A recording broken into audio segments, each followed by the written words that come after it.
vraie voix Sud Radio, 17h-19h, Philippe Rossi. 18h30 sur Sud Radio, c'est le grand débat des vraies voix. Les règlements de compte de plus en plus nombreux à Marseille. 5 hommes tués par balle entre fin juin et début août. Un triple homicide en seulement 2 jours il y a 3 semaines. Le meurtre de 3 hommes hier dans la cité de la Marine Bleue. C'est dans le 14e arrondissement de Marseille. C'est le dernier règlement de compte en date. Les policiers qui tirent la sonnette d'alarme depuis le début de l'année. Je vous rappelle que 94 policiers sont arrivés en renfort à Marseille. Sachez que 3 à 6 opérations antidrogue sont menées chaque jour par les CRS. La police a-t-elle les moyens de restaurer l'ordre à Marseille?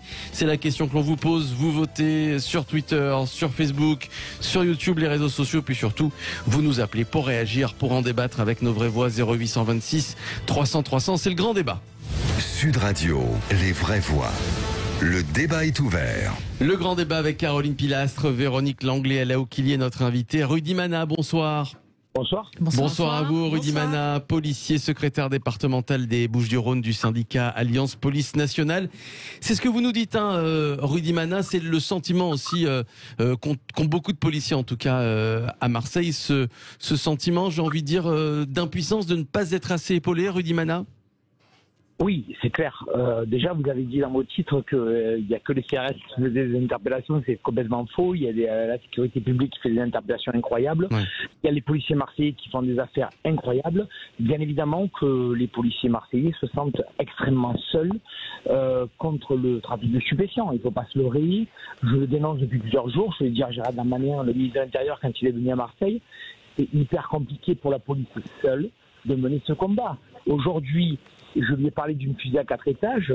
Clairement, il faut que l'éducation nationale, les travailleurs sociaux, la police et surtout la justice viennent nous aider parce que sinon on n'y arrivera pas. Il ne faut pas se leurrer. Ça rapporte des millions d'euros tous les mois. Et si la justice, à un moment donné, et à un moment donné aussi l'éducation nationale n'est pas en capacité de mettre à l'école ces gamins de 13, 14, 15 ans, on n'y arrivera pas. Alors ça, Rudy Mana, c'est, on va dire, à moyen terme, à long terme. Qu'est-ce qu'il faudrait faire là, à court terme, déjà, selon vous? À court terme, déjà, il faut qu'on ait un travail national. C'est-à-dire qu'à un moment donné, il faut que l'éducation nationale, il faut que les travailleurs sociaux, il faut que la police, il faut que la justice travaillent main dans la main. Alors c'est hyper compliqué à dire, à mettre en application, je vous le concède. Mais il va falloir qu'à un moment donné, on passe ensemble, parce qu'on n'y arrivera pas. C'est des millions d'euros tous les mois. C'est des gens qui gagnent un chouf à Marseille. Un chouf, vous m'entendez, c'est un gay, il gagne 150 euros par jour. Ouais. Quand il dit à ses parents qui gagnent le SMIC, je gagne 150 euros par jour, vous avez bien compris que c'est pas possible. Donc il faut trouver des solutions. Et s'il n'y a pas une impulsion nationale, s'il n'y a pas une impulsion par le président de la République, parce que moi ce qui m'inquiète dans ce genre de situation, c'est que je vois que le ministre de l'Éducation nationale n'apparaît pas. Il n'est pas là. En Blanquer, on ne sait pas où il est. Alors qu'il y a des milliers d'enfants de 13, 14, 15 ans qui sont déscolarisés. Ce qui m'inquiète, c'est que je vois que Éric Dupond-Moretti, un avocat reconnu, n'apparaît pas. Alors qu'il y a des vraies difficultés avec la justice. Mais attention, je ne leur jette pas la balle, parce que vous savez que la police et la justice, on est des vieux amis, on s'est beaucoup disputés, on s'est beaucoup contrariés ensemble. Mais la police et la justice n'existent pas, et la justice et la police n'existent pas non plus. Donc, il faut qu'à un moment donné, tous ces services de l'État travaillent ensemble. Si on n'arrive pas à travailler ensemble, je vous le garantis, on ne trouvera pas de solution. Ouais. Alors, c'est vrai que c'est ce que vous dites, on l'a beaucoup entendu. Est-ce que c'est faisable, Alain Oquilier? Ce sont des paroles très justes, mais est-ce que c'est faisable? Est-ce que vous y croyez? Eh bien, justement, parce que c'est un gros travail. Je voudrais interpeller Monsieur Rudy Mana et lui poser la question suivante. Est-ce que vous pensez, et vraiment c'est sans arrière-pensée, je ne pense pas qu'il puisse y avoir de démocratie sans ordre et donc sans police et sans justice, mais est-ce que vous pensez vraiment que le cas de Marseille est quelque chose qui soit à votre portée? Est-ce que, je m'explique, j'entends beaucoup certains de vos collègues nous dire, nous ne sommes pas formés. Nous ne sommes pas formés pour ce genre de situation et bien sûr nous ne sommes pas équipés. Et je me demande maintenant, quand on voit ces gangs, ces mafias qui contrôlent des quartiers entiers, enfin des kilomètres, qui ont cet argent, cet arsenal quasi militaire, quand on voit les 8000 arrestations de l'année dernière, et on se rend compte à chaque fois ce qu'on trouve comme armes chez ces gens, est-ce que vous êtes armés quand vous avez encore des agents de police qui vont parfois acheter avec leur propre argent de quoi s'équiper et se protéger? Et c'est là où je viens à la question qui va vous paraître un peu caricaturale, mais elle ne l'est vraiment pas. Est-ce que Samia Rali, quand elle a vraiment réclamé les militaires, est-ce que ce contexte de guerre, en fait, n'est pas plus adapté pour vos collègues de l'armée? Voilà. C'est vrai que les trafiquants de drogue là-bas, en tout cas à Marseille, c'est pas des rigolos, ils ont des armes de guerre. C'est pas petit, qui se procurent très achètent facilement sur le d'ailleurs. dark web, C'est pas des et petits qui là. viennent Tout à fait, de l'ex-Yougoslavie en général. Ouais. Rudy Mana. Je vais vous répondre. Alors déjà, quand Samia Ghali demande l'armée, elle est à côté de la plaque. Je vous le dis très clairement, elle est à côté de la plaque parce que l'armée n'est pas faite pour intervenir dans les cités marseillaises. Seule la police est faite pour intervenir là-dedans. Parce que l'armée, elle est faite pour intervenir sur des théâtres de guerre, pas sur des cités marseillaises. Ils vont être complètement dépassés, on va arriver à des choses qui vont dépasser l'entendement, on va avoir des morts, c'est complètement ridicule. Donc ça, je vous le dis, c'est une fausse bonne idée. La deuxième chose, c'est que est-ce que la police est en capacité de réagir vis-à-vis de ça? Oui, madame, on est en capacité de réagir vis-à-vis de ça. La seule chose, c'est qu'on demande à l'État d'être un État fort, d'être un État qui existe, d'être un État qui dit les policiers, ils sont en capacité aujourd'hui d'intervenir. La difficulté qu'on a aujourd'hui, c'est qu'on a un État faible. C'est-à-dire que les magistrats sont faibles, les policiers sont faibles, les professeurs sont faibles. Et ça, c'est horrible, parce que tous les jeunes le savent que nous sommes des faibles et nous le disent. Donc à partir du moment où vous êtes un État faible, ils ne vous respectent plus. Ouais. Donc à partir du moment... Excusez-moi, j'ai bien compris ce que vous vouliez dire, mais quand monsieur le ministre de l'Intérieur a visité Marseille en février 2020, le maire a réussi à lui arracher 300 fonctionnaires de police de plus d'ici 2023. Est-ce que vous pensez vraiment que même, là pour l'instant vous en avez eu environ 90 il me semble, est-ce que même avec 300 policiers d'ici 2023, vous allez pouvoir lutter contre ce qui ressemble quand même pour nous, vu d'ici, quand même à des scènes de guerre, d'où ma proposition et ma question. Est-ce que vous pensez que ça va suffire, là, ce que vous propose le ministre de l'Intérieur? Je dois vous répondre honnêtement. Oui. Je vous dis non. Je vous dis non. Parce qu'aujourd'hui, non, parce que c'est pas possible. C'est pas possible parce que quand vous avez la police seule qui lutte contre ce trafic de stupéfiants, vous avez bien compris que c'est absolument impossible. C'est-à-dire que derrière, il faut comprendre qu'il y a des gens qui se sentent dans une totale impunité.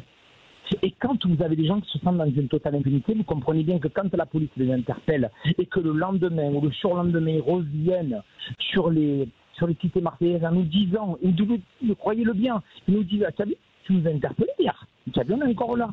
Donc tout ça ne peut pas fonctionner, il faut juste le comprendre. Et après, quand vous avez des gamins de 13, 14, 15 ans qui sont déscolarisés et qui font les choux, les gays dans les cités, et qu'ils ne peuvent pas être condamnés parce que vous avez bien compris que la loi pénale ne permet pas aux enfants de moins de 16 ans de condamner ces gens-là. Donc comment fait-on? Mais comment fait-on? Vous avez bien compris, c'est pas possible. Donc tout ça fait que la police aujourd'hui, et je vous le dis très clairement, la police est la seule à rentrer dans ces cités. La police est la seule à essayer de déceler les symptômes. La police est la seule à essayer de discuter avec ces gens-là. Et ce qu'on demande, c'est qu'on ne soit plus les seuls. C'est-à-dire qu'on veut que l'éducation nationale reprenne ce qu'elle doit faire. On veut que les éducateurs sociaux reprennent ce qu'ils doivent faire. Et on veut que la justice reprenne ce qu'ils doivent faire. Et vous verrez, et je vous l'assure, on va trouver des solutions. Ouais. Aujourd'hui, c'est pas possible. Alors, on va entendre Caroline Pilastre et Véronique Langlais. Tiens, Caroline Pilastre, sur ce qu'a demandé Ala Okili à Rudy Mana, sur cette idée de Samia Ghali, qui revient très souvent. Ça fait 10 ans que Mme Samia Ghali demande que l'armée rentre dans ces cités pour désarmer les voyous. Et ça fait 10 ans que les points de deal n'arrêtent pas de se multiplier. Donc moi j'entends ce que vous dites. Et bien évidemment que je vous rejoins. Mais c'est désespérant parce qu'on a l'impression en fait qu'il n'y a pas de solution. Mais d'un autre côté, bien évidemment que vous avez l'éducation nationale, les associations, les bailleurs sociaux, la justice qui doit faire preuve de fermeté. Parce que quand des gamins de 12, 13, 14 ans qui font le chouf sont dans la rue à 3 heures du matin, il y a une complicité société, aussi des familles. Pardonnez-moi, vous laissez pas votre gamin traîner sans raison, sans savoir ce qu'il fait. Et quand vous interviewez, oui, ces jeunes, ils vous disent, mais nous, de toute manière, on n'en a rien à faire de nos vies. Ce qui compte, c'est de faire de l'argent. Donc, partant de ce principe, il y a toute une éducation à revoir. Mais quand un gamin ne va pas en classe, justement, la mairie n'est pas prévenue, enfin l'école, la municipalité, on fait rien, on ferme les yeux, on sait qu'il y a une recrudescence de la violence. Mais qu'est-ce qu'on fait, justement? Parce que ça fait des années, une fois de plus, qu'on en parle et qu'il y a des dommages collatéraux. Et je pense aussi à toutes ces personnes qui vivent dans ces cités et qui, pour la plupart, sont victimes de ce trafic qui est juteux. C'est une manne financière. Alors justement, on va poser la question à Elisabeth, qui habite Marseille, qui nous appelle au 0826 300 300. Et puis Richard, juste après, qui nous appelle de Toulouse, qui aimerait donner son avis lui aussi. Bonsoir Elisabeth. Bonsoir. Bonsoir à vous Elisabeth, vous habitez Marseille, donc ma chère Elisabeth, tiens, quel est votre sentiment? Est-ce qu'on peut le dire, est-ce que vous, habitante de Marseille, aujourd'hui, vous avez peur, Elisabeth? Non, parce que je suis quand même... Alors attendez, voilà. Bon, très bien. Allez-y, j'habite pas du tout dans ces quartiers-là. Moi, j'habite tout à fait de l'autre côté. Je n'ai pas peur, mais lorsque je descends au centre-ville, je suis très prudente. C'est-à-dire, vous évitez certains quartiers, certaines rues? C'est-à-dire, j'habite entre le 8e et le 9e, donc il y a moins de scènes de guerre. Voilà, c'est pas dans ces quartiers-là que ça se passe. Maintenant, si vous voulez mon avis, j'ai écouté Monsieur Rudy Mana, Rudy Mana, c'est très intéressant, il a raison, mais il parle de guerre. Les mots ont un sens. Quand on parle de guerre et d'armes de guerre, il faut réagir comme à la guerre. D'accord. Donc vous soutenez la proposition de Samia Ghali, qui était celle également de Ségolène Royal. Voilà. Le renfort de l'armée. Mais ça, c'est pour mettre un terme, si l'on peut dire, ou si on peut l'espérer, à ces scènes que l'on voit actuellement. Après tout ce qu'a dit Rudy Mana, c'est vrai, mais ça, on peut le faire dans un climat apaisé, quand on n'a pas le risque de voir une Kalachnikov sortir de n'importe quel immeuble. Véronique Langlais, on vous a pas entendu, Véronique Non, parce Langlais. que je reste tout à fait stoïque, parce que ce que je remarque également, c'est l'âge des victimes. On est sur des enfants qui sont de plus en plus jeunes. Là, on parle de Marseille, mais il y a d'autres endroits en France où on a les mêmes problèmes, où on a des règlements de compte. Et ce qui m'interpelle, c'est qu'on est quand même depuis une bonne dizaine d'années, et encore, je suis pas très lâche, où on se retrouve chaque année à un espèce de décompte macabre, 20, 25, etc. Et je pense également que l'éducation nationale responsable, ainsi que la municipalité, l'État, enfin il y a tout un ensemble de protagonistes qui devraient se réunir et trouver des solutions avec les acteurs locaux, parce que dans ces cités, il y a aussi des gens effectivement qui ne demandent rien à personne, qui vivent leur vie et qui voudraient être tranquilles, et on laisse finalement une espèce de mafia s'installer au détriment de la population locale. Et je trouve que c'est inadmissible, non seulement de la part de l'État, mais aussi de la part de la municipalité, parce que chacun veut sa tranquillité. C'est pas parce qu'on est dans une cité qu'on a le droit et on a le devoir de subir tout ce qui se passe. Et encore, on parle pas des biens qui sont aussi abîmés, parce que vous avez des cages d'escalier qui sont vandalisées, des voitures qui sont brûlées. Enfin, c'est une espèce de psychose aussi qui doit s'opérer au milieu de ces cités, et je ne comprends même pas qu'il n'y ait aucune prise de mesure depuis tout ce temps-là. Rudy Mana, policier marseillais, est avec nous, secrétaire départemental des Bouches-du-Rhône du syndicat Alliance Police. Est-ce que vous avez un retour aujourd'hui, après cet été meurtrier à Marseille, un retour par exemple du ministère de l'Intérieur? Est-ce que des décisions vont être prises? Est-ce que par exemple Gérald Darmanin a prévu de venir à Marseille? Est-ce que vous en savez un peu plus? Alors, je vais vous dire les choses très clairement. Moi, quand il faut critiquer le ministre de l'Intérieur, je le critique. J'ai aucune difficulté à le faire. Aujourd'hui, j'ai rencontré Gérald Darmanin il y a 5 jours à Marseille. C'est une personne qui essaye de faire des choses pour les policiers marseillais, les policiers de France. C'est-à-dire qu'il a compris la difficulté de la tâche. Il a compris que c'était ultra compliqué de trouver des solutions pour tous ces gens qui font n'importe quoi partout en France. Et si vous voulez, il a mis du monde à Marseille. Il faut le dire, ça. faut le dire, moi j'ai pas honte de le dire. C'est pas parce que je suis un syndicaliste qu'à un moment donné, il faut pas que je le dise. Il a mis 100 policiers marseillais supplémentaires. Et il va mettre encore des policiers marseillais supplémentaires. Mais la difficulté aujourd'hui, et je vous le dis très clairement, c'est que si on doit agir seul, on n'y arrivera pas. Mais vraiment, on est dans une situation ultra compliquée. On est dans une situation... Alors, je ne suis pas d'accord avec Samia Ghali quand elle parle de l'armée. Bon, vous avez vu ce matin, je pu la voir sur CNews ce matin, elle ne dit plus qu'il faut mettre l'armée parce qu'elle a compris que c'était complètement ridicule. Il n'y a pas que ça, oui. Parce que c'est complètement ridicule. Aujourd'hui, la police, on est en capacité de régler le problème. Sauf qu'il faut montrer que nous sommes un État fort.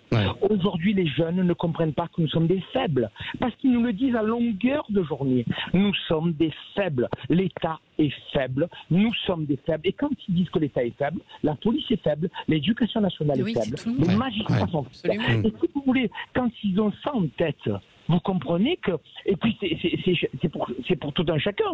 Quand on a quelqu'un de faible en face, on le domine. Aujourd'hui, ils ont l'impression de nous dominer. Mais c'est pas possible, ça. C'est pour ça que l'État doit montrer qu'il est fort. Et si on ne montre pas qu'on est fort, alors c'est sûr que ça va passer par des mesures un petit peu compliquées, que tous les gens d'ultra-gauche vont nous emmerder à longueur d'année. Quel genre de mesures, excusez-moi, je vous coupe, de la sanction de la justice. Moi, je vous le dis très clairement, aujourd'hui... C'est un triptyque. Ah, mais moi, je vais vous dire... L'éducation, la justice, l'éducation. Je vous réponds plus clairement, madame. Il y a des gens de 13, 14, 15 ans qui sont dans le trafic de stup. C'est pas possible. C'est pas possible. Aujourd'hui, il faut que ces gens de 13, 14, 15 ans soient à l'école de la République. C'est pas normal. Ils vont pas aller à l'école de la République. Il faut qu'on tape sur les parents. Il faut qu'on tape dans le portefeuille des parents. On enlève les allocations. À un moment donné, ça fait 10 ans qu'on nous vend cette soupe insupportable. On va taper dans les portefeuilles des parents. Mais on ne le fait pas. Mais vous savez quoi? Parce qu'on n'a pas de courage politique. Aujourd'hui, il faut le faire. Mais est-ce que vous pensez que c'est vraiment la bonne solution? Est-ce que les parents ont vraiment autorité sur leurs enfants qui ont 13, 14, 15 ans? Quand on prend ils devraient l'avoir, mais est-ce qu'ils l'ont vraiment? Sauf que ça peut pénaliser aussi le reste de la fratrie. Moi, je suis très mitigée sur ce sujet. Rudy Mana, allez-y. Si vous me permettez de reprendre la parole. Moi, je travaille sur le terrain. Je suis dans les cités marseillaises. Je vous assure que si vous tapez dans le portefeuille, vous avez 80% des enfants qui vont retourner à l'école. Je vous l'assure.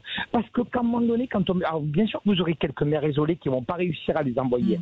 Mais je vous assure qu'on va y réussir. Mais simplement, montrons du courage.